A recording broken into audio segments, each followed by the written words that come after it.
Okay, let's start the session for SLFRS 15 to discuss the main areas of the revenue recognition. Right, we have only 2 days, including today and tomorrow. However, let's try to cover all the examinable area in this standard, especially in the revenue recognition. Right. Before moving into the examples and other practice questions, I would like to summarize the entire standard SLFRS 15, because that is very important. You have to know what are the areas you have to practice. You need to read, not the entire standard, but at least you require to read the paragraphs I am going to highlight, because the revenue recognition according to the SLFRS 15 is a process. It's not a one time activity, it's a process. You have to follow that process, which include 5 steps. Right. Let's take the summary of the standard. Later on we can move into the practical example which cover each section. Right. Okay. Now the revenue recognition process include 5 steps. First I will take those 5 steps to you. The step number 1, you need to identify the contract. First you need to identify the contract with the customer, because that standard also named as revenue from contract with customer. Therefore, you need to know you have to identify whether there is a contract first. Then why you have entered into contract with customer? To supply good or service. That obligation called performance obligation.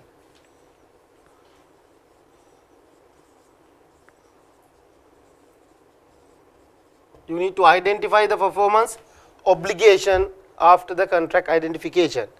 Thereafter, that performance obligations will be satisfied by yourself to have a revenue. Therefore, you need to identify the contract price. There is a price for the contract, that is the revenue in your side. You need to identify that price. Sometimes some contracts include many performance obligations, more than one. Then you require to allocate the price among the different obligations.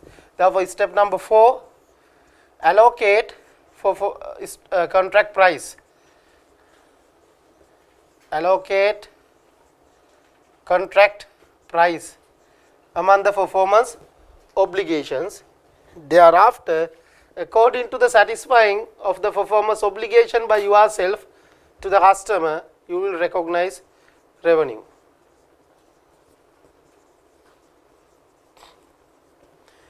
These are the 5 steps model to recognize revenue from a contract with the customer. Right. Now I am going to explain one by one how to use each step, how to practice each step. Right. Identify the contract. This is very important, as we discussed in SLFRS 16. I told you cannot remember in SLFRS 16. First of all, you have to see whether the transaction come under the scope of SLFRS 16 for leasing. As well as here, once you receive the transaction, you have to see whether the transactions come under the scope of SLFRS 15. Otherwise, you cannot apply this standard. Therefore, number 1, you need to know identification of the contract.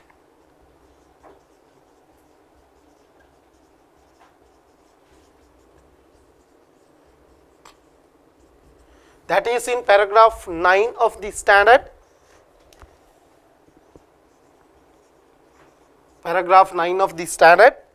If the paragraph 9 satisfied, you can take the transaction under the scope of this SLFRS 15. Otherwise, you have to exclude that transaction from the standard. Is that clear? I think you can easily keep this in your mind, because SLFRS 16 also the paragraph 9. Clear? You have to see whether the transactions you received as the accountant to record is come under SLFRS 15 or not, by reference to the paragraph 9. Paragraph 9 consists 5 points. All the 5 points required to satisfy to have a contract. Is that clear? Therefore, you need to read it clearly and understand. Thereafter, here you have another two important points under the identification of contract. It is not only for identification, for the continuation of the contract also it is required. But I will take those 2 points under the first step. Sometime you may enter into many contracts with a single customer. I will give you an example. You will agree to construct a building on behalf of a customer. While you constructing the building, customer requests to construct another building adjoining to that original building, right? Thereafter, another few years later, again customer requests to construct something on the same land or adjoining land, right, in addition to that original two buildings. That means you may enter into different contract with single customer. At that time you can see whether you can take all these contract as a single contract, or do you want to consider these contract as separate contracts. That is called contract combination. You have to see whether you can combine contract or not. Contract combination. Two or more contract can be combined as a single contract, or you can continue as separate contract. The related paragraph for the contract combination is paragraph 17, right? Paragraph 17. Paragraph 17 given you the guidelines to combine contracts with a single customer. Sometimes after the original contract, customer will add additional requirement to the contract with the agreement of you, or you will add some additional requirement to the contract with the agreement of the customer. This cause to change the original terms and condition of the contract. Is that clear? That situation called contract modification.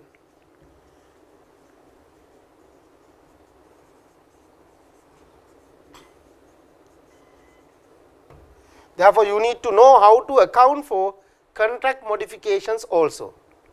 Is that clear? You require to read paragraph, 3 paragraphs, all the 3 paragraphs is very important for this purpose. Paragraph 18, 19 and 20. Especially paragraph 20 is very important. Right? Then under the stage number 1, these are the areas you need to learn about the contract. Identifying the contract, how you can combine few contracts, and how you can account for any modifications to the terms and condition attached to the contract, right? Those are the major paragraphs you need to read. Before the exam, at least read this paragraph, at least, right? Okay. Then the second stage, once you identify the contract, identifying performance obligations. Performance obligation means what are the promises you given to the customer. When you agreed with the customer to construct a building, your obligation is to construct a building. Sometimes as a computer hardware importer, IT solution provider, you may agree with the customers to develop computer system and train their employees and give maintenance services. Is it clear? According to the contract, you are required to import specialized hardware items on behalf of the customer. Then you are required to fix those hardware items in the customer's premises. Thereafter, you need to establish the system, ERP system or whatever computer solution. Thereafter, you are required to train their employees. After that, you need to provide continuous maintenance. You will enter into this contract under single document. In that single document, you have many performance obligation to fulfill. Therefore, you require to identify separately each and every performance obligation you should be fulfilled. Is that clear? Right. The performance obligation, you need to read paragraph 22.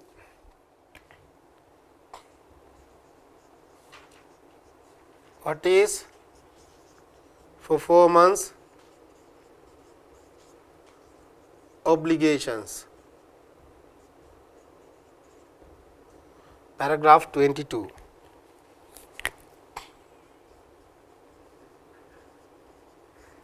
In addition to that,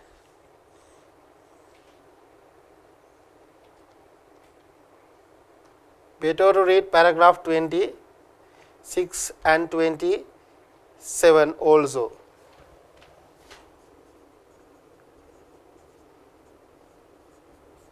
In addition to the 22. Then you can have an idea about the performance obligations.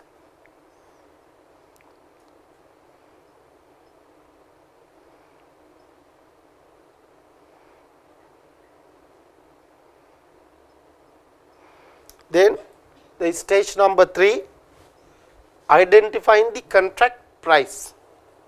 Contract price means how much you are going to charge from the customer. That is the contract price, the consideration in the contract. Contract price explained in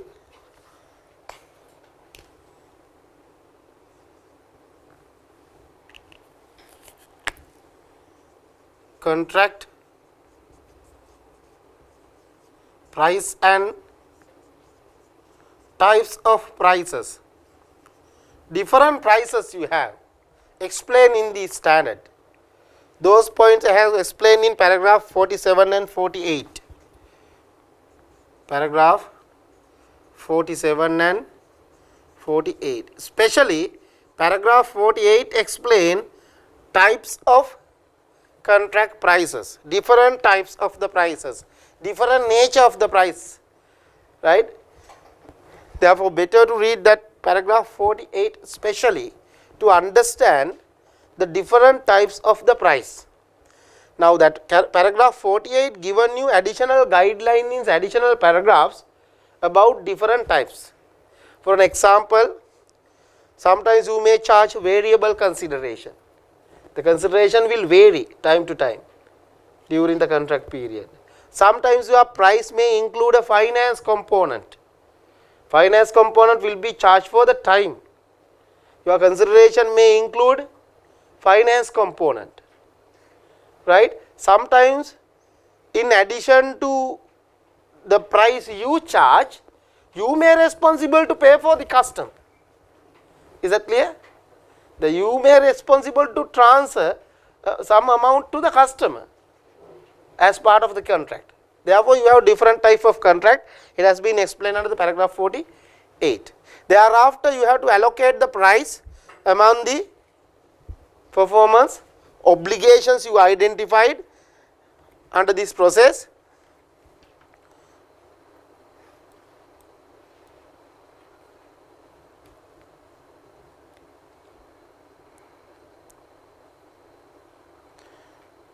Allocation of transaction price has been explained in paragraph 73 and paragraph 73 you need to read, then paragraph 76 you need to read, then paragraph 81, 82, right? Those are the major paragraphs you need to read. I only explain here paragraph 73, thereafter you can see what are the other paragraphs you need to read. How to allocate the contract price explained basically in paragraph 73. Just read that paragraph, thereafter you know you need to read the other paragraphs also after that. Is that clear? How to allocate the price. Then finally you will recognize your revenue. Revenue shall be recognized once you satisfy the performance obligation, because you know there was a contract. Contract included different obligations to fulfill. All the obligations will charge a contract price. Price also now allocated among the different obligations. Now according to you fulfill the obligations, you need to recognize revenue. Is that clear? Therefore, until you satisfy the performance obligation, you cannot recognize that respective revenue for that obligation. Is that clear? Right. Now, for revenue recognition mainly explained in paragraph 31 and other paragraphs after that. If you have the standard book, please refer paragraph 31. Paragraph 31 clearly mention how to recognize revenue when the satisfying the performance obligation. They clearly mention satisfying performance obligation means transferring the control to the customer. When you are selling a product, distinct good, right, that is the, you can easily measure when you have transferred the control. Therefore, satisfying performance obligation means you transfer the control to the customer. It is explained in paragraph 31, right.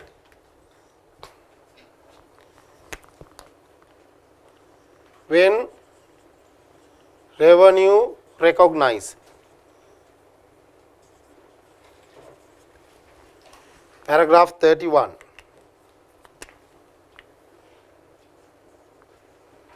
Paragraph 31 clearly mention when control transfer from seller to buyer in the respective good or service, that is the satisfying of the performance obligation, right. Therefore, that paragraph explain satisfying performance obligation equal control transfer.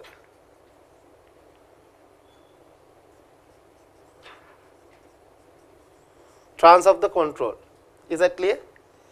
Then you have a question, what is transfer control? How you can measure whether they have transferred the control or not? When control transfer.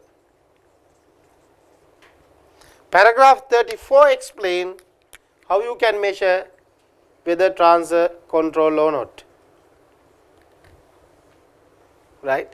Paragraph 34 mention when you are become as a customer, right, when the customer become a eligible person to receive all the future economic benefit from the distinct good or service, that means he received the control. Not only that, that customer must be able to prevent others getting the benefit from that asset. If you buy a car from a shop, right, the control transfer means all the benefits attached to that car will be received by you and you can prevent others using it. That is the evidence of transferring the control. Is that clear? Then common goods according to the economics. Even you pay for the common goods can be utilized collectively, right. Therefore, that is not a transferring control. If you receive the control, only you receive the benefits from that good and you can prevent others using that good. Is that clear? Right. Therefore, this is the summary of the SLFRS 15, not the entire standard. I am focusing the exam. In your exam, you need to focus on these areas, right, to understand how to apply this standard, not actually in practice, at least in the exam, right. Now, what we need to do, we have to take one by one examples to learn how to practically apply these steps, including the highlighted paragraphs. Clear? Okay. Now, I will take example by example to explain how to apply this standard. Suraj.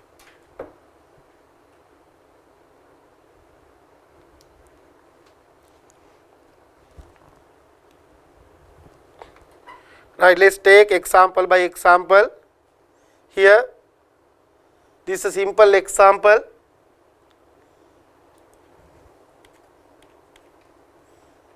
Right. This is example number 1. I am going to discuss with you. Let us see how to apply these steps. This is a cell phone company. They have two methods of selling.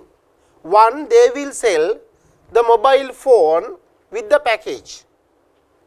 If customer buy the mobile phone with the package, customer no need to pay for the phone, but monthly payment include fees for the service as well as part for the phone. Is that clear?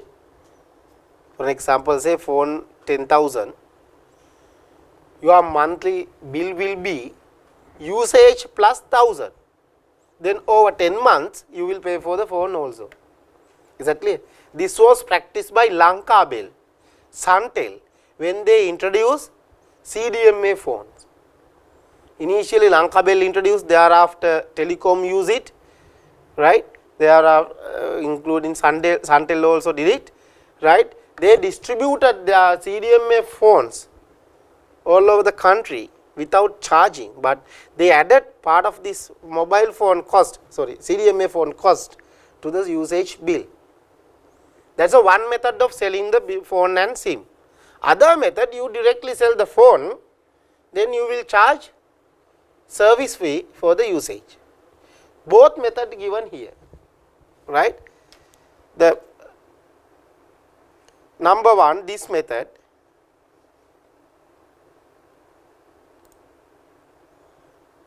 right, this method, when you selling separately, clear, you are going to sell separately. If you sell separately, handset is the phone, right, the word they are using, because this is an ACC example, right. Therefore, the wording they are using little bit different, don't worry about that, right. Handset, say it is the phone, phone value $531, contract price per month $25. That is a service charge for the usage. You are contracted to use over 24 months. Therefore, including the phone value and the usage value, total you will be collected 1,131. Is that clear? Phone worth 531. You can pay for the phone and buy the phone first, right? Thereafter, you can use the phone for 24 months. Monthly bill will be 25. If this 25 monthly bill include payment for the phone, no, because you have separately bought the phone for $531. Thereafter, you will pay only for the monthly usage. 25 per month, 24 month.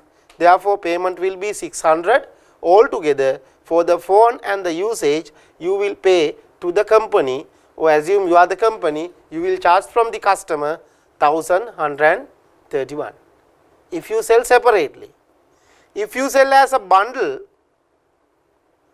you don't charge any amount initially for the phone, agreed? You will incorporate the value of the phone into the monthly bill. That is why monthly bill increased to 50. Is that clear? Monthly bill increased to 50. Over 24 months you will charge it, then customer will pay for the phone and the usage altogether 1,200. Is that clear? Now accounting for the first part is very easy. Why? You are separately selling your good and you are separately rendering your service. Therefore, it is very easy. But when you sell as a bundle, you have a question. Because monthly you have a cash flow 50, cash book debit. Is that clear? Cash book will debit. Where you can credit? Can you credit entire 50 into the P&L as a revenue? That is the question. Why? That 50 receive not only for the monthly fee plus the payment for the phone. Is that clear? However, at the initial stage, you will transfer the phone to the customer. That is, customer getting the control of the phone at the very first day. Therefore, you are responsible to recognize revenue at the very first day for the phone, even you not charge, because you have transfer. That is very important, right? I have told you at the stage 5, revenue recognition. You shall recognize revenue when you transfer the control to the customer. When you sell as a bundle, when you transfer the control of the phone, at the end of the 24 month or beginning of the 24 months? Beginning of the 24 months. Even you not receive at least 1 cent, you require to recognize revenue. Can you recognize? Yes. Why? With the receivable balance, you shall recognize it. This is very important point. When you transfer the control, you shall recognize revenue. If you not receive cash, recognize a receivable balance. Is that clear? Thereafter, from the monthly collection, you have to recover your receivable balance for phone, not for usage. Right? Let's see. Revenue from selling a bundle would be recognized using the following steps. Next step. Determine the transaction price. According to this 5-step model, step number 3 is determine the transaction price. Now we are going to sell as a bundle. Therefore, what is the transaction price? The transaction price are 531 for handset and 600 for the usage. How you have recognized it? If you sell separately, that was the value. Is that clear? If you sell separately it, that is the price. Because if you sell separately, phone worth $531, right? Monthly charge will be $25. If you sell separately, phone value 531, usage for 24 month $600. Is that clear? Altogether it will be 1331. The transaction price as a bundle 1200. You exactly know this 1200 included both phone value and the usage value. How we can separate it now? You have 2 performance obligation in this contract. What are the 2 performance obligation? Transfer the phone initially and provide the service over 24 months monthly basis. 2 performance obligation. But we have single transaction price 1200. Therefore, step number 4, allocation of the price. Got it? You have to allocate the price in between the phone and the monthly usage. What you can do, you will take the proportionate of the phone value and the usage value if you sell separately. Then you have a percentage. Is that clear? If you sell separately, this is the proportion of the phone and this is the proportion of the usage. If so, how much out of 1200? Is that clear? How much out of the bundle price? Likewise, you will bifurcate your single contract price between the 2 performance obligation. Clear? Right. Accordingly, the handset price, that is a phone price 563.4, the network usage price over 24 months 636.6. You will take information accordingly, separate sale, using that proportionate, you will allocate the single price among the 2 performance obligation. What are the 2 performance obligation? Transferring a control of a phone at the beginning and provide the service over 24 months in monthly basis. Clear? This is the allocation of price. Then let us see how to recognize revenue. Step number 5. At the beginning of the contract, you require to recognize revenue relating to the phone. Why? At the beginning, you transferred the control of the phone. Is that clear? Therefore, you are calculated phone value 563.4. Agreed? You are calculated phone price 563.4, but not yet received. It will be received over 24 months. Therefore, receivable debit. Is that clear? Revenue credit. This is the revenue recognition for the phone, because you have transferred the control at the beginning. Okay. Thereafter, monthly you will receive $50 for the both phone and the usage.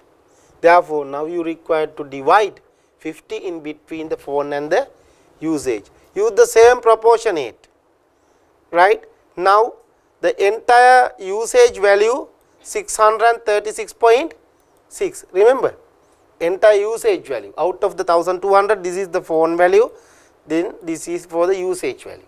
This usage value will be collected over 24 months. Is that clear? Therefore, divide this by 24 months. then you will have monthly income. But you have collected 50 balance for the phone. Therefore, this is the double entry. Cash received 50 monthly at the end of the first month, and at the end of the each month the same story. Cash received 50, cash debit. 636.6 is the total collection for the usage for 24 months. You will divide it by 4. Is that clear? You will divide it by 4. Therefore, out of the 50 you collected monthly 26.53 for the usage. Therefore, balance for the phone balance already recognized as a receivable. Therefore, you will credit into the receivable account. If you multiply 23.47 by 24 months, you will be collected this value. Is that clear? Got it? Because every month you receive 50, you will bifurcate 50 like this and recognize balance in the receivable account. Clear? Finally, at the end of the 24 months, you need to cover all the value. Then over the lifetime of the 24 months, you will totally collect 1,200, 15 to 24, total will be recognized like this. Is that clear? But you need to do it monthly based on this double entry. Is that clear? Monthly you will pass this. I think you understood how to identify price, how to allocate price, and how to recognize the revenue when performance obligation satisfied. Is that clear? But one issue is there, is we didn't consider time value for money. Is that clear? We have recognized a receivable balance without considering time value, but price included time value. Why? You transfer phone today, but customer will pay over 24 months. If you are going to sell the phone at the original fair value, actually you are not a businessman. Is that clear? Definitely you will increase the price to recover your time value for money. Therefore, the phone price will include the cash collection for the phone will include time value for money. Therefore, you need to identify that including the time value for money. Let us see that point. Revenue recognition take in time value into account. If you sell separately, phone value will be 531, agreed? Usage will be 25 per month, right? Clear? Then this 25 contract per month price, if you sell separately, 25 will be received for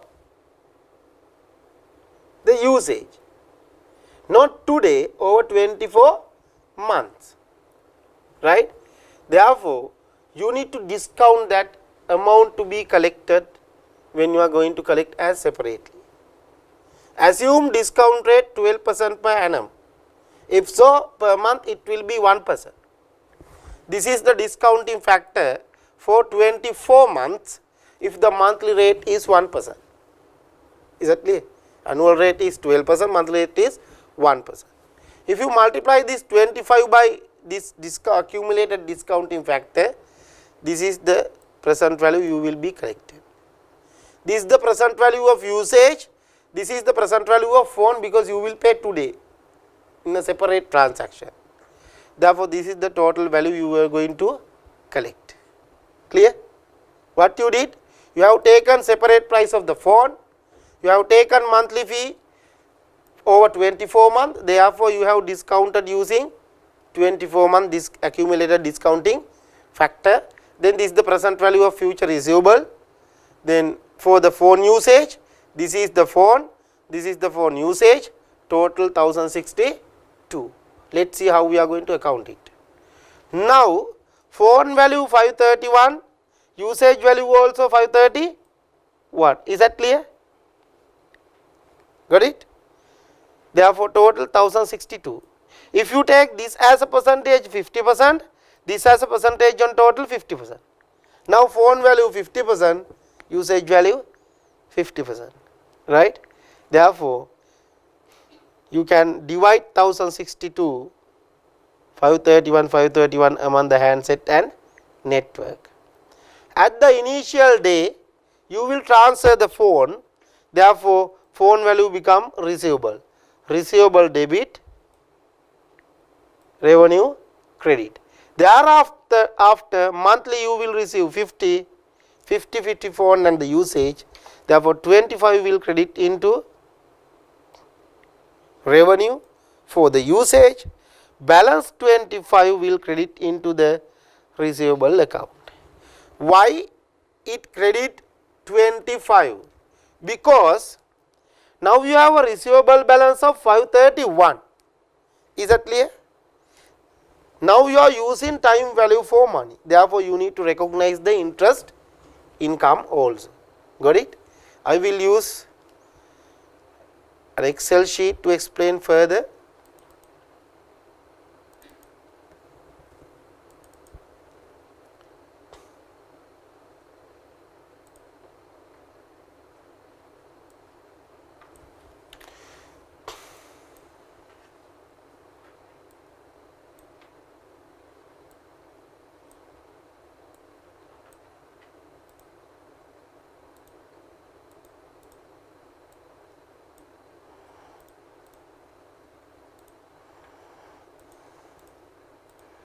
Right, when you hand over the phone to the customer at the beginning, you recognize receivable balance, right. You recognize receivable balance,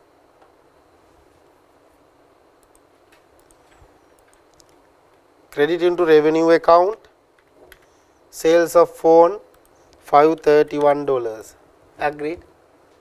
$531. You will credit this into revenue account,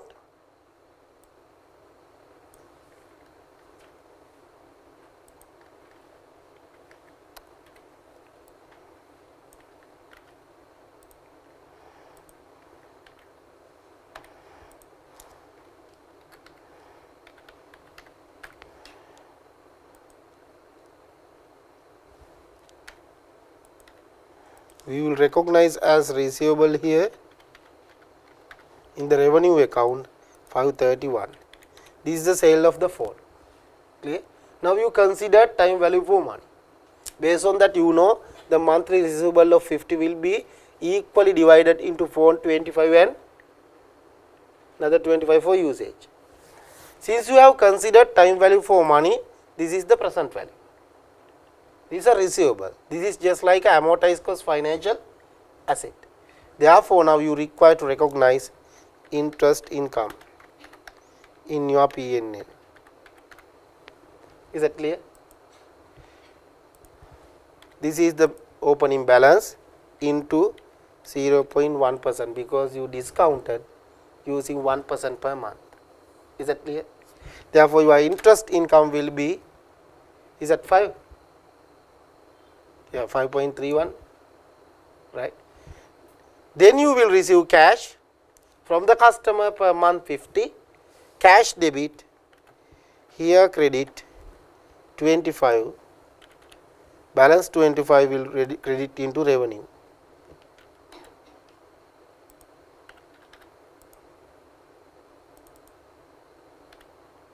Is that clear?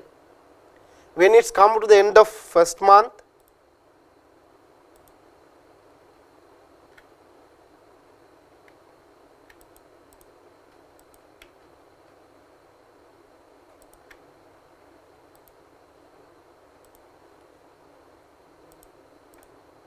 you will take the total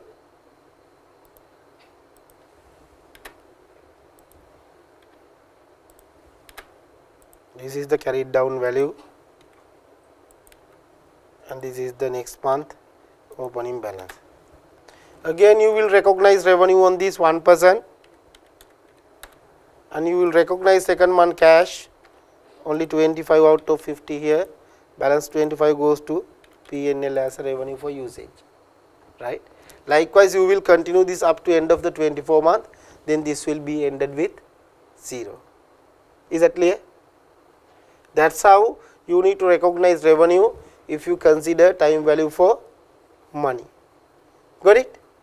That is, receivable will be subjected to amortized cost method.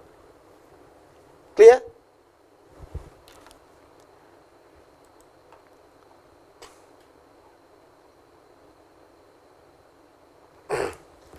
Thereafter, I told you, when you identify the price, price may have different components.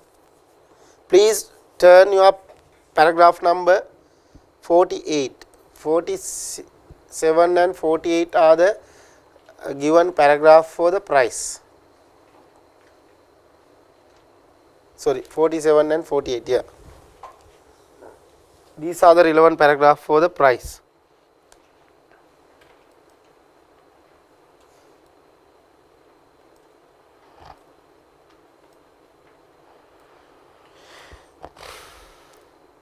An entity shall consider the terms of the contract and its customary business practice to determine the transaction price. The transaction price is the amount of consideration to which an entity expects to be entitled in exchange for transferring from its good or service to a customer, excluding amount collected on behalf of third parties. That means, if you collect turnover taxes such as VAT or NBT, whatever turnover taxes collected on behalf of the government, or the amount, principal amount collected on behalf of the principal as an agent, cannot be recognized as revenue. That should be credited into payable account. Is that clear? But if you are entitled for the consideration, that entitled part will recognize as the price. The price will have 5 specific cases. Number 1, variable consideration. What is variable consideration? Consideration will change after few months or few years within the contract. Within the contract period, consideration will be changed. Is that clear? For an example, I will tell you, I am a seller of specific raw material. You will enter into contract to buy those raw material from me for 5 years. I will tell you, if you buy more than 1000 items per annum, I will give you 2% discount. If not, I am not going to give it. Right?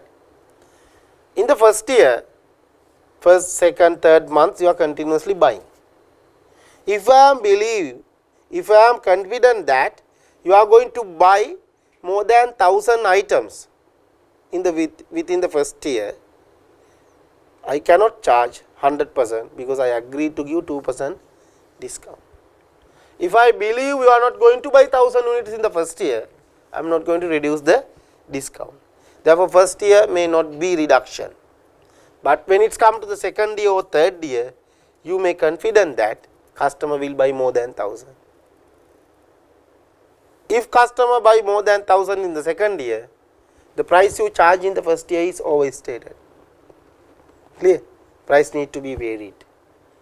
Under such condition, you will have a variable price. Clear? Now let us see how to account for this variable price example. This example about variable price example. PLC sell 1000 product to a customer at a cost of 120 per product. That is the agreement.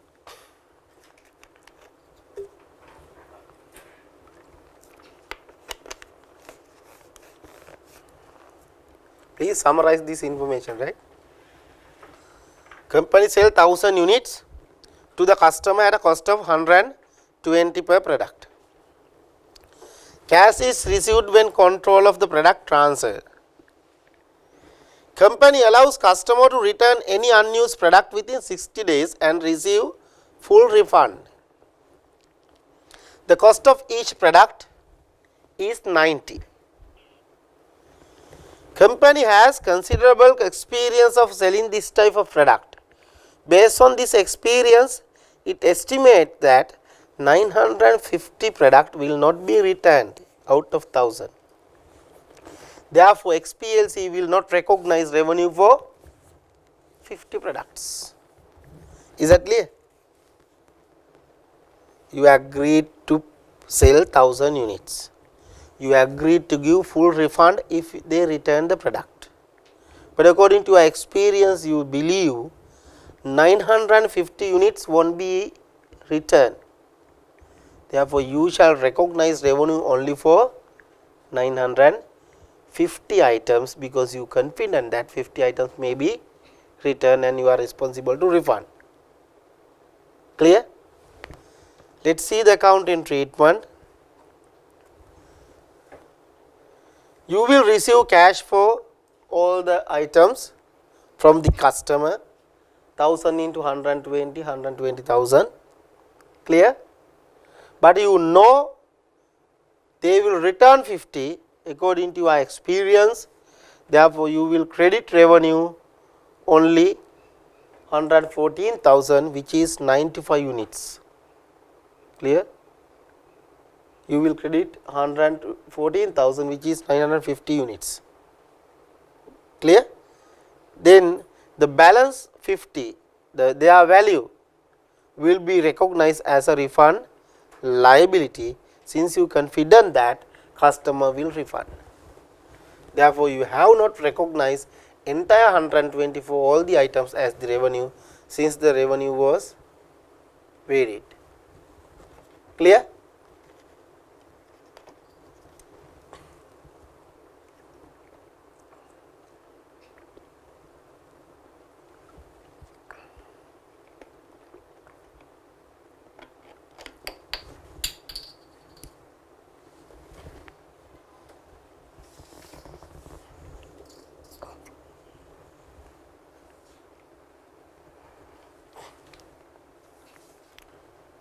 This example, allocation of discount.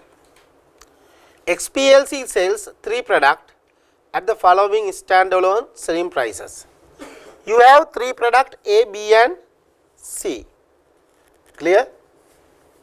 A will be sold for 100, B for 140, C for 110. Clear? Now look at the story. XPLC will sell one each of the product to YPLC for 300 in total.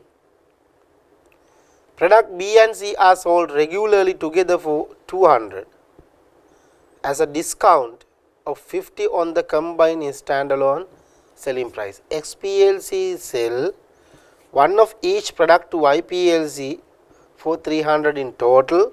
If you sell B and C only, you will charge 200. Is that clear? If you sell all 300, real value will be 350, agreed, but you will sell it at for 300. If you sell only B and C, you will sell it at 200.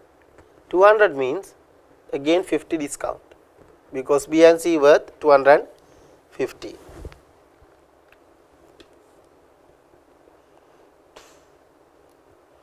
Products are to be delivered at 3 different points. The delivery of each product is a separate performance obligation. Therefore, you have to recognize revenue once you deliver the product to the customer. XPLC sells product B and C together for 200 and product A for 100. Therefore, the entire discount should be allocated to the premises to transfer B and C. The discount is 50, correct? Why? B and C 140 and 110, that is 250, but you will transfer it at 200, therefore you have a discount of 50. Product A 100 and transfer at 100, product B 140, product C 110. Discount is 50 out of these two. Is that clear? The sum of these two 250. Clear? 250 and 50 is the discount. 50 divided by 250, then how much for 140? 50 divided by 250 and how much for 110?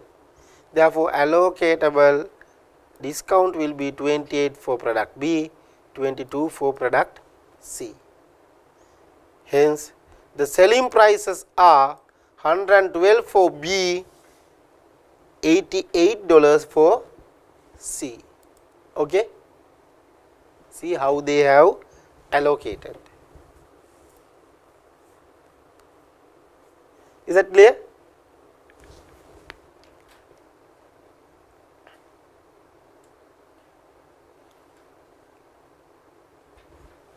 Note that if the contract required delivery of B and C at the same time, XPLC could account for that delivery as a single performance obligation. Clear? If you deliver B and C together, B and C are not a two product, then it is a single product. Then you will take two product A 100, product B and C as a 1, 250. In such a situation, no need to allocate the discount, directly you can reduce from the total value of B and C. If you transfer B and C separately, you have to allocate the discount. If you transfer B and C together, consider as a single product and deduct the total discount from the total value. Is that clear? Therefore, you have to see what are the performance obligation and when you transfer the control and how you transfer, as separately or as a combined product.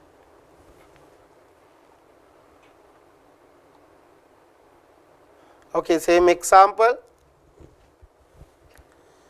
Products are not usually sold at a discount, but XPLC agreed to sell one of each product to YPLC 300 in total. The product are to be delivered at 3 different points in time. The delivery of each product is a separate performance obligation. Right? Now, you are selling these 3 products under discount of 50. Why? The sum of all 3 products 350. But you will sell it at 300. Got it? The sum of this, sum means the total of these products are 350.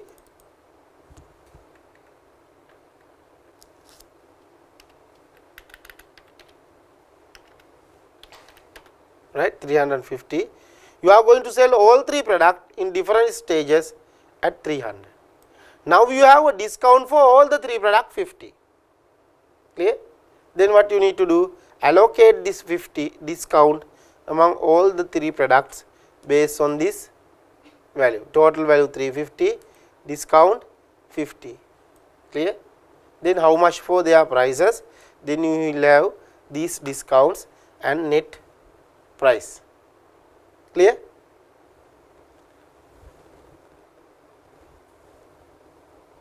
Then financing component. This financing component is highly interesting because this was tested in when? Last exam. Remember? This was tested in last exam. Therefore, without moving to this, I will take a separate question for finance component which was tested in an ACCA question.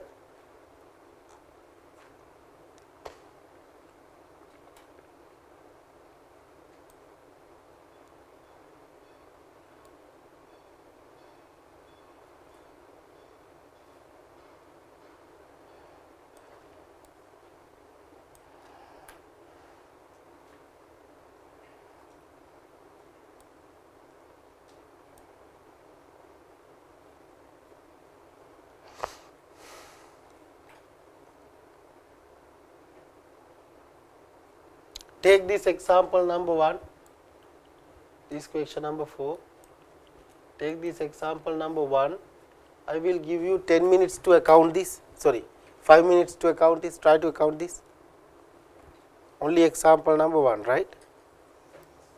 This is the example.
Right, I will explain how to apply this finance component part, because you need to identify the time you transfer the control before identify the finance component. First I will tell you, right, how to identify finance component.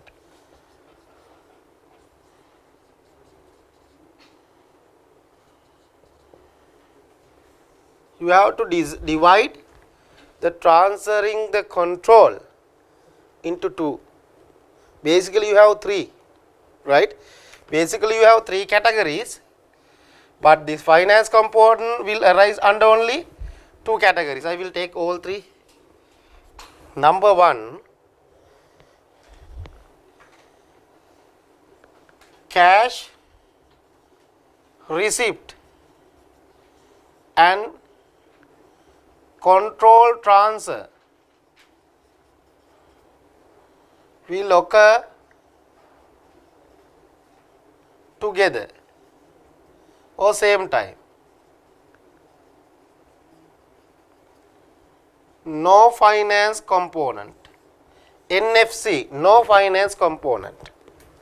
If control transfer and the cash receipt occurred at the same time, no finance component. Why you need to have a finance component? Since there is no time gap. If the transfer control today, if you receive cash today, no finance component. It's a cash transaction. If transfer control 2 years later, if price also received 2 years later, no finance component. Is that clear? Therefore, don't confuse. If contract said item will be transferred after 2 years, customer will pay after 2 years. Do you have time difference? No.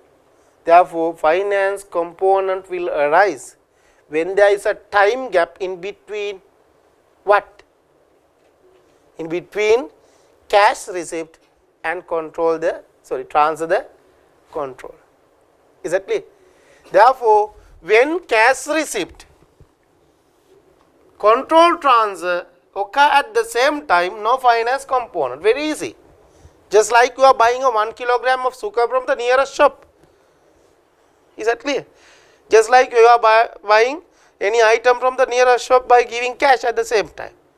When there is no time gap, no finance component. There should be the time to have a finance component. Therefore, other two categories are, if I take a time bar, right, cash will receive today, this is today 0, this is future. Is that clear? This is today, this is future. Cash receipt today, control transfer future. Is that clear? Now you have a time gap, clear? You have a time gap, you have the finance component. Other scenario, again time bar, this is today, this is future. Control will transfer today,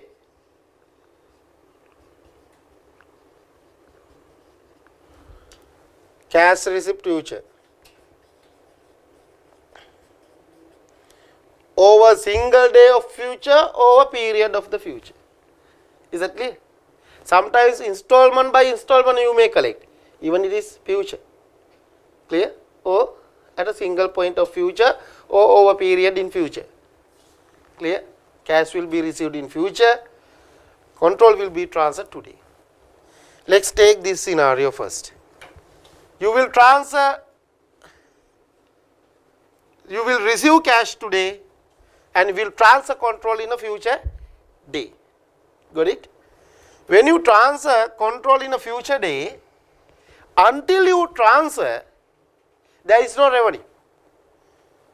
Right? There is no revenue. Therefore, this is the point you recognize revenue. Clear? Here you will transfer control today. This is the point you recognize revenue. No doubt. According to the standard, you cannot recognize revenue until you transfer the control.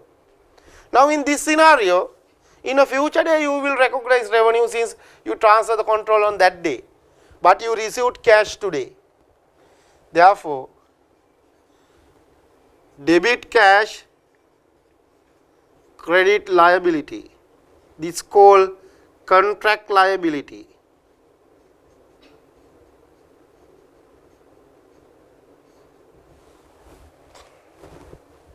That liability will continue until you transfer the control. Once you transfer the control, liability debit, revenue credit.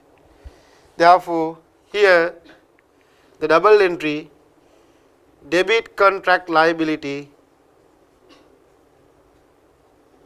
then you will de-recognize your liability and credit revenue, since you are recognized revenue here. Is that clear? Therefore,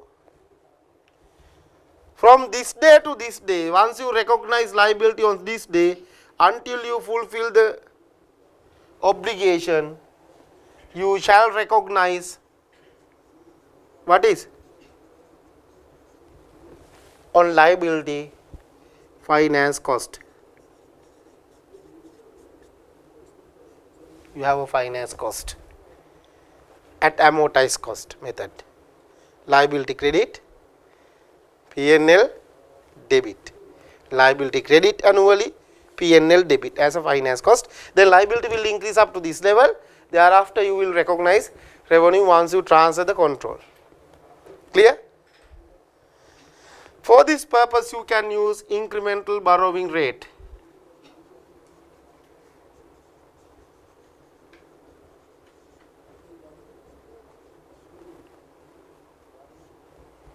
You have finance cost. The story is here. Got it? This was tested. Can you remember? In last June exam, this was tested. I will show you the question. This is the other story. You will transfer control today. That means you satisfied to a performance obligation, but not received cash. However, since you transfer the control, you must recognize revenue today. Is that clear? Since you not received cash, you will debit into, you recognize revenue here, debit into receivable. Clear? Credit into revenue. Then thereafter, until customer pay the cash, this receivable will continue. An entity shall recognize. Now you know what you have to do. Finance income on receivable balance. Is that clear? Because you already transfer the control at the today. Therefore, you have a receivable balance since you are not received cash. Therefore, until you receive cash, you shall recognize finance income, receivable debit, P&L credit, receivable debit, P&L credit. Thereafter, when customer pay, debit cash, credit receivable. Is that clear? Therefore, when you recognize revenue here, it is not applicable for this case since you are not recognized revenue here. But here you recognize revenue. You shall recognize revenue, this revenue at the present value of consideration receivable. Is that clear? You will recognize revenue at the present value of consideration receivable. Is that clear? Because value will be received future day. Today you will recognize revenue. Therefore, you need to discount what would be received and recognize revenue today. Receivable debit, revenue credit. Thereafter, add the finance income annually. Then you will reach that value, will be collected. and collect by debiting to the cash book and credit into the receivable account. This is the total history of finance component. What you need to keep your mind, when there is no time gap between the cash receipt and control transfer, no finance component. When there is a time gap between the cash receipt and control transfer, right, in the both way, you have a finance component. If you transfer control later on, collecting cash today, you have a financial liability, it's a contract liability. When you receive cash a future day and control transfer today, you have a receivable balance. Is that clear? Right. Now let's take this example. Now you will easily understand what you need to do.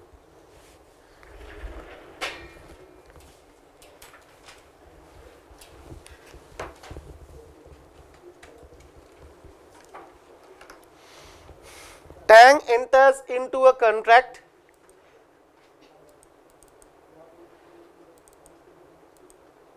with a customer to sell existing printing machine such that control of the printing machine vests with the customer in 2 years time. Where we are talking now on the whiteboard, control will be transferred after 2 years. Control will be transferred after 2 years.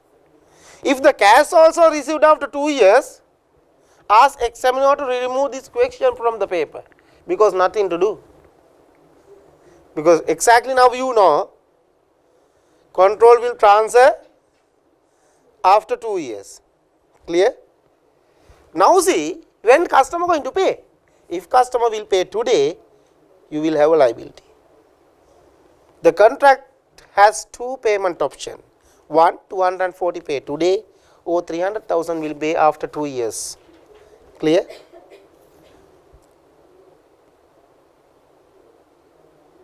Customer, the interest rate implicit in the contract 11.8 in order to adjust for the risk involved in the delay in payment. However, Tang incremental borrowing rate 5%. Take the incremental borrowing rate. The customer paid 240 today. Since customer paid 240 today, Suraj,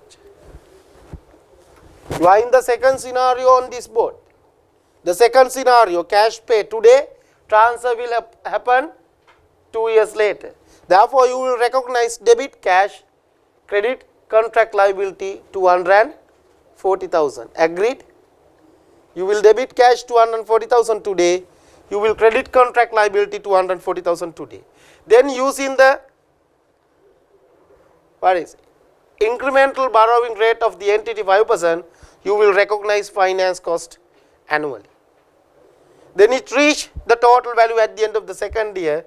You will transfer the control revenue credit, your contract liability will debit. Is that clear? I will show you the answer.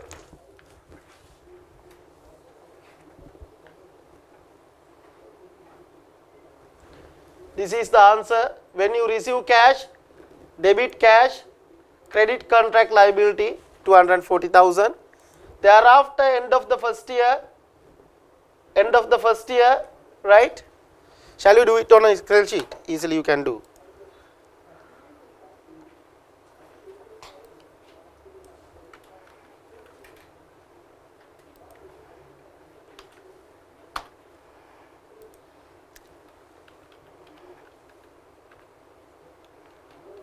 Contract liability, since you are transferring the control after 2 years, you received cash from the customer 240,000.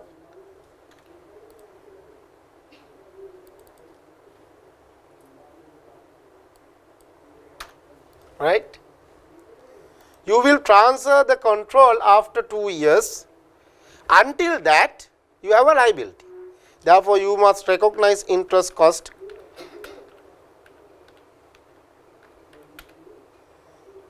in P&L. Got it? Based on that, into incremental borrowing rate. Is that clear? 0.05, 12,000. Then you will close your account to take into the second year. Therefore, your total balance will be 262,000, right, and opening balance 262,000. Got it? Then until second year end, you need to recognize interest cost in P&L on this, open balance into 0.05 incremental borrowing rate. Is that true?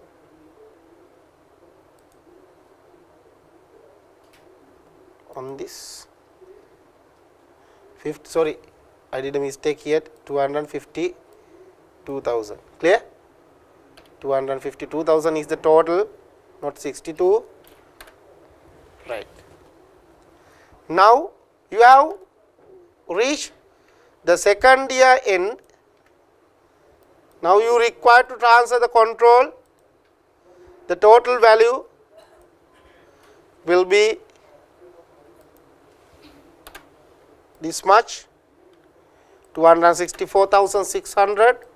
Therefore, 264,600 is the revenue you will recognize in P&L.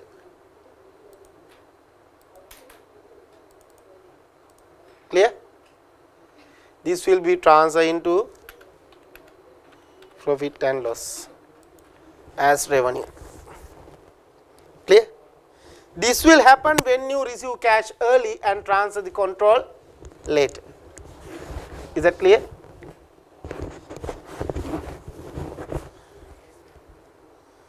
Now let's try to have our paper, then you can easily understand what was the mistakes you made in 2019 June.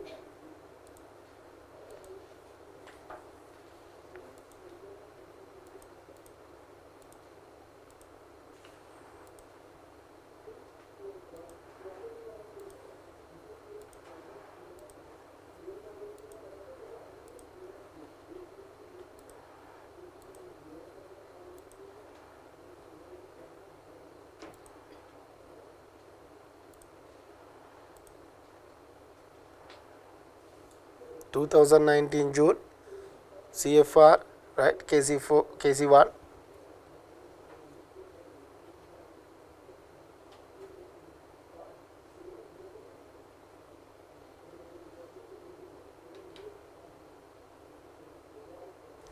Right, 10 marks question, right? Let's see.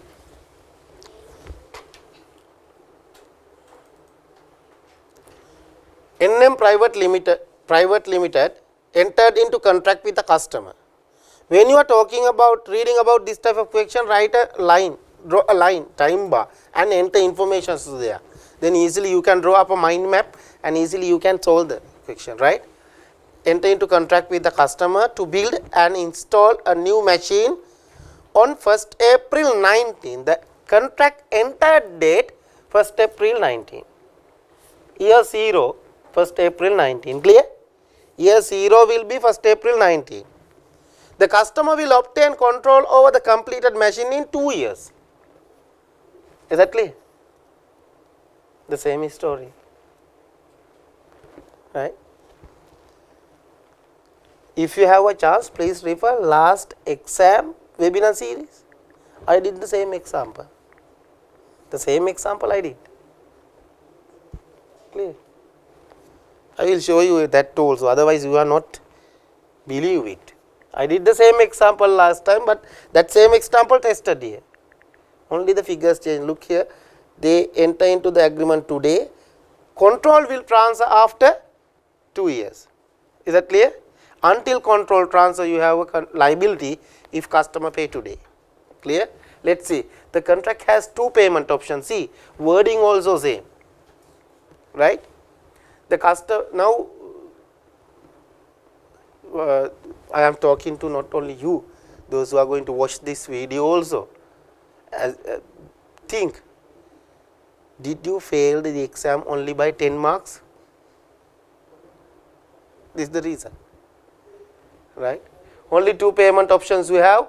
Customer can either pay 350 today or 450 in 2 years time.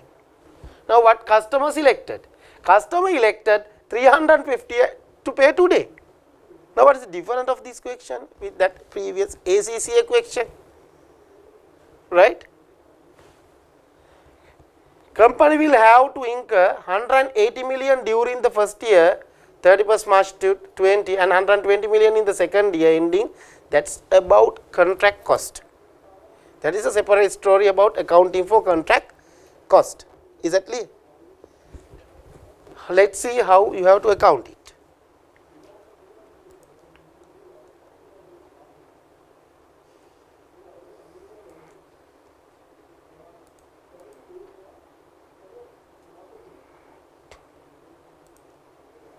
Here they have mentioned you may use internal rate of return, that is incremental borrowing rate, as 13.29. I will tell one thing. Why examiner given after the question of this rate? If examiner given two rate like in this question, you will be confused.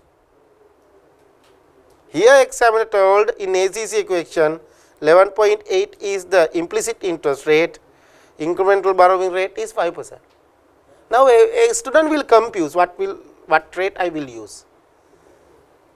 Then බලන්න කොච්චර හොඳද CA paper හදන කෙනා, right? He gave rate under the question, please use this. He asked, please use this. Correct? Right, let's see the answer. How much he paid today?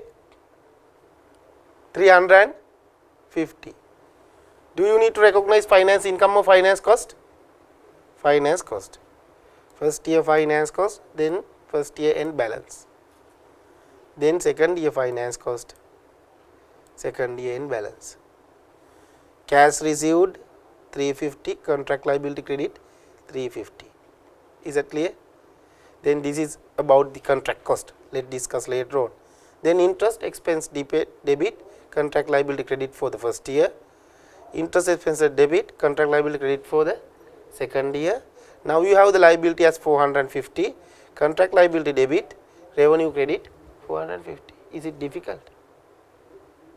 10 marks, 18 minutes, you can score within 2 minutes.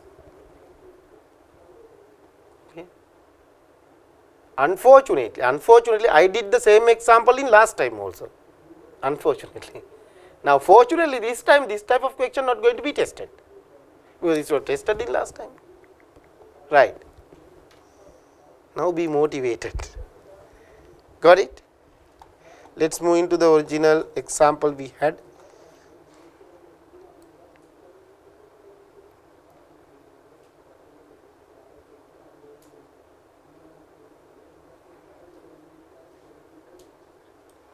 Right. This was the place we moved into the questions and theories. I think now you have comprehensive understanding how to apply finance component. If you receive cash later, control transfer today, take the cash will be received and discount, and take the present value as receivable and revenue. We did it for that phone and package selling question. This is easy. This is very easy, right? But the question tested in last time, it is easy if you consider the theoretical aspects. That's why I am telling Pute always, don't do many examples, do only one example and understand the rationale behind that. Because for accounting, accountant no need the practice. Practice means doing more questions. Accountant need the rationalism. He need to think rationally. Is that clear? Very simple. Listen to me. You will transfer the control after 2 years. That is, you will satisfy the obligation after 2 years. Therefore, obligation will continue until end of the 2 years. Am I correct? Since you collect cash today. Is that clear? You will transfer control today. That is, you will satisfy the obligation today, but customer will pay future. That means you have a right to receive cash. You have an asset. Is that clear? Right. Let's see this example. An enterprise sells a machine 1st January 15. The terms of the sales are that the enterprise will receive 5 million on 31st December 16. The other way, you sell the machine today, customer will pay future. Therefore, what you need to do? Recognize receivable balance after discounting future receivable. The rate given 6%, therefore 5 million will be discounted for 2 years, 1 divided by 1 plus r power 2. Clear? Therefore, receivable balance would be 4,449,982. Agreed? Receivable debit, revenue credit. Thereafter, year by year, you will add interest income. Receivable debit, P&L credit, year by year, right? This is the interest income for first year, receivable debit, interest income credit. Clear?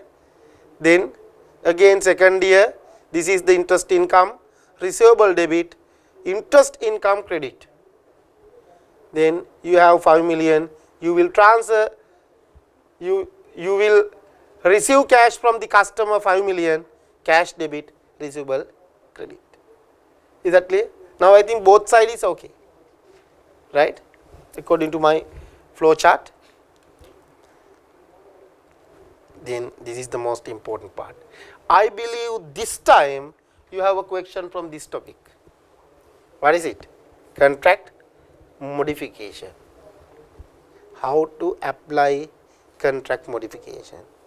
This is the question I believe you may have this time, but I don't know.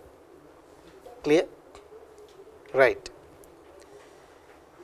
Contract modification means you are changing terms and conditions of the original contract.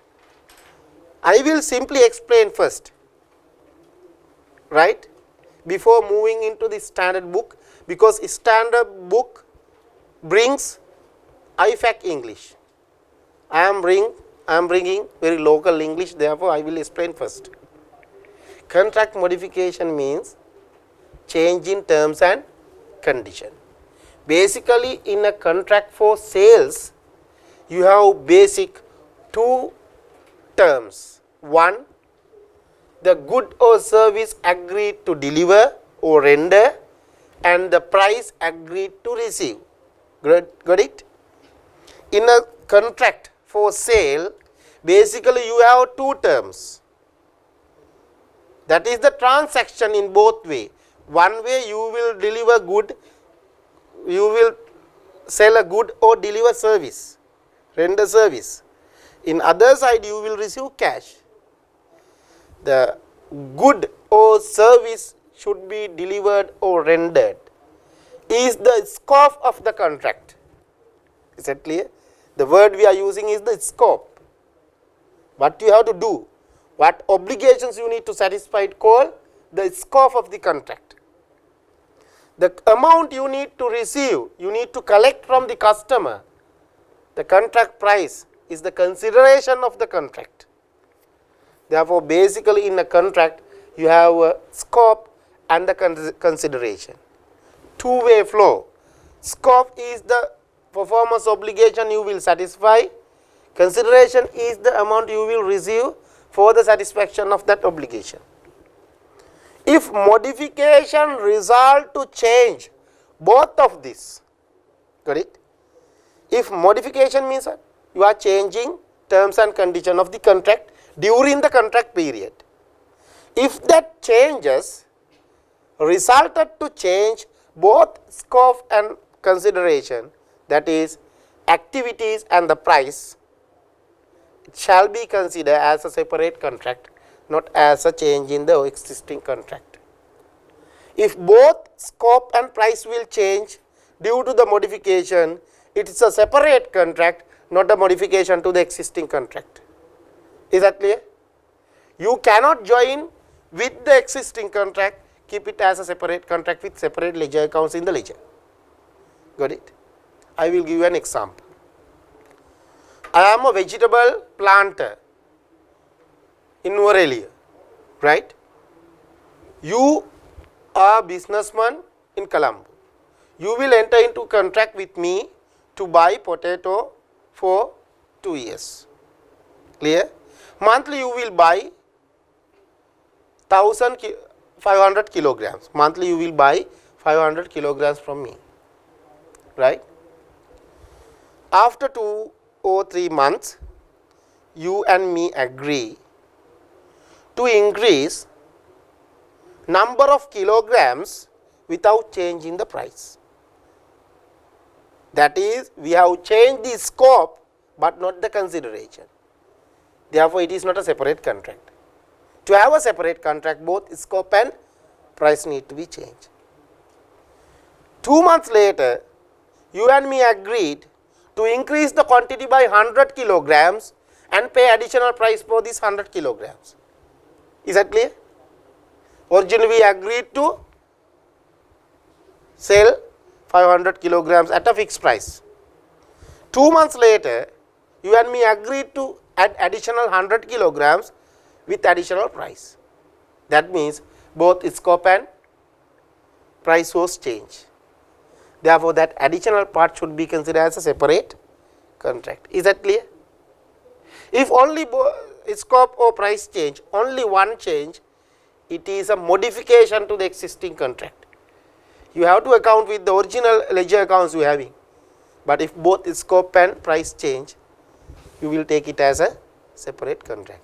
Now, let us move into the theoretical aspects in the paragraphs given in the standard book, contract modification, paragraph 18.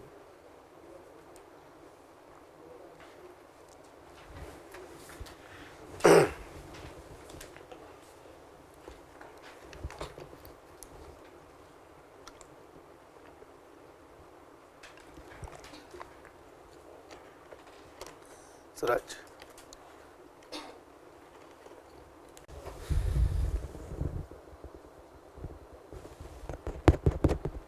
Right. Paragraph 18, contract modification. This is the possible area, I believe. Let us see after the exam. A contract modification is change in the scope or price. Contract modification is change of scope or price of both. If both change, it is a separate contract, as I told you. But these are very important. Take from this point. A contract modification exists when the parties to a contract approve the modification that either create new or change existing impossible right and obligation of the parties to the contract. Contract modification could be approved in writing by oral or customary business practice. Therefore, until both parties agreed, you cannot account for contract modification. Is that clear? Is it clear? This can be tested. You are a contractor, agreed to construct a building. You want to increase the price since the inflation, but not yet customer approved the price increase. Can you account it? Can you account it? You can't. Why? Customer not yet approved. Both parties need to agree in writing or oral or any other customary practice. Here, if the parties to the contract have not approved contract modification, if not approved, an entity shall continue to apply this standard to the existing contract until the contract modification is approved. Clear? Therefore, paragraph 18 is very, very important.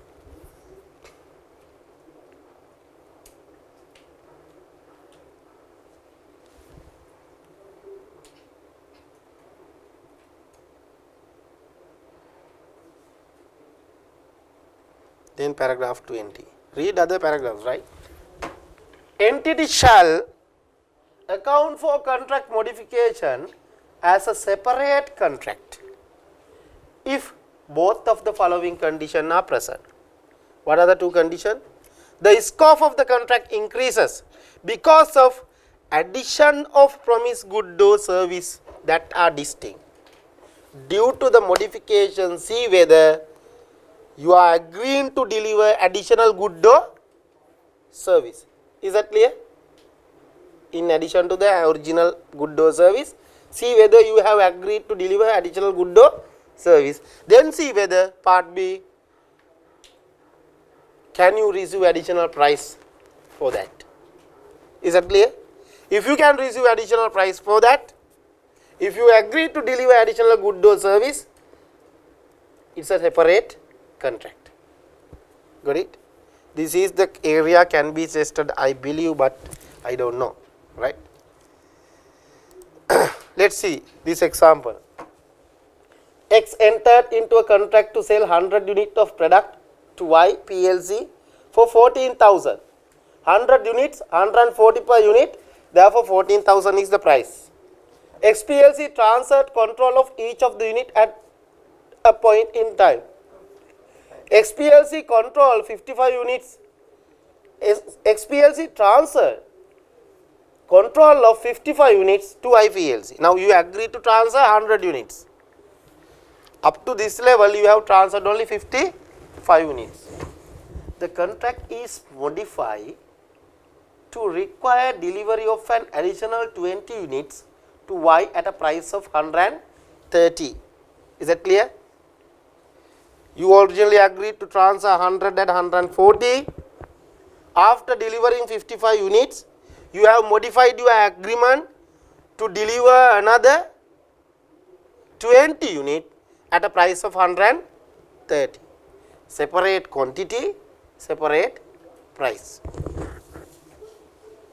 Per unit which reflect standalone selling price of the units at the time of the modification.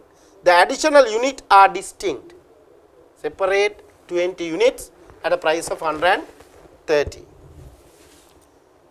The contract modification for additional 20 product is in effect a new and separate contract that does not affect the accounting for existing contract.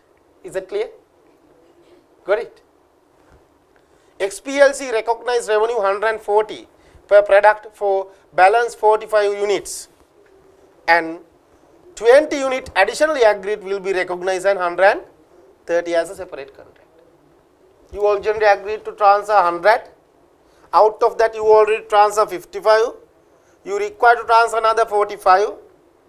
When available it, you agree to transfer additional 20 at 130 per unit.